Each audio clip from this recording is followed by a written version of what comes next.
देखिए, जैसे मैंने कहा था कि लिंग का आगे भी विश्लेषण मैं करूँगा, तो आज मैं उपस्थित हुआ हूँ लिंग का आगे अध्ययन कराने के लिए। मैंने बताया था कि व्याकरण में, हिंदी व्याकरण में लिंग दो प्रकार के होते हैं, एक पुल्लिंग, एक स्त्रीलिंग। तो वही चीज़ यहाँ पर मैं अपनी बात आगे रख रहा हूँ कि हिंदी में दो लिंग होते हैं। प्रत्येक संज्ञा शब्द या तो पुल्लिंग होगा या स्त्रीलिंग होगा।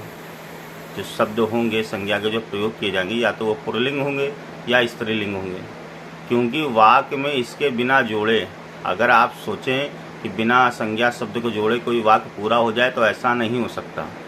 तो वही चीज़ यहाँ बता रहे हैं कि हिंदी में लिंग दो प्रकार के होते हैं, स्त्रीलिंग और पुल्लिंग, और प्रत्येक संज्ञा शब्द या तो स्त्रीलिंग होगा या पुल्लिंग होगा, और वाक्य में बिना इसके जोड़े वाक्य पूरा नहीं हो सकता। तो वाक्य में क्रिया का जो रूप होता है वो संज्ञा के लिंग तथा उसी के वचन के अनुसार ही बदलता रहता है। इसीलिए जो है संज्ञा शब्द का प्रयोग होना बहुत जरूरी है।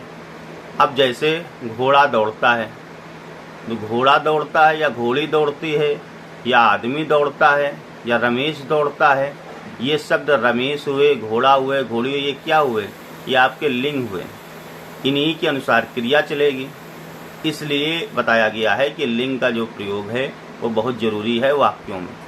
ठीक, आगे और हम बताना चाहते हैं कि कुछ ऐसे शब्द होते हैं जो पुल्लिंग स्त्रीलिंग दोनों में प्रयोग होते हैं, उन्हें हम उभयलिंगी शब्द कहते हैं। वो शब्द उभयलिंगी कहलाते हैं। उभयलिंगी शब्द क्या होते हैं?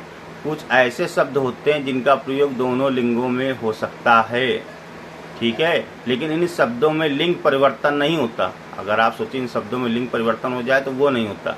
जैसे डॉक्टर हो गया, इंजीनियर हो गया, प्रधानमंत्री हो गए, या ऐसे शब्द हैं जिनका हम प्रयोग दोनों में कर सकते हैं, स्त्रीलिंग में भी कर सकते हैं, पुल्लिंग में भी कर सकते हैं। क्योंकि अगर आपसे कहा जाए प्रधानमंत्री आ रहे हैं, तो जब तक आप उनको देखेंगे नहीं तब तक आप बता नहीं सकते हैं वो स्त्रीलिंग है कि पुल्लिंग है।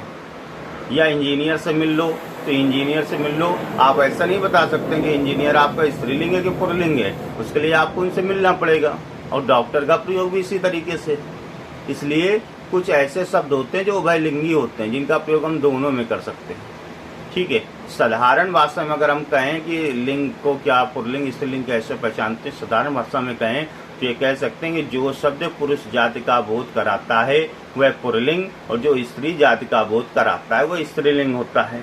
ये हम साधारण भाषा में कह सकते हैं कि जो शब्द पुरुष जाति का बोध कराता है वह पुल्लिंग, और जो स्त्री जाति का बोध कराता है वह स्त्रीलिंग होता है। आज के इसमें हम इतना ही आपको बताएंगे।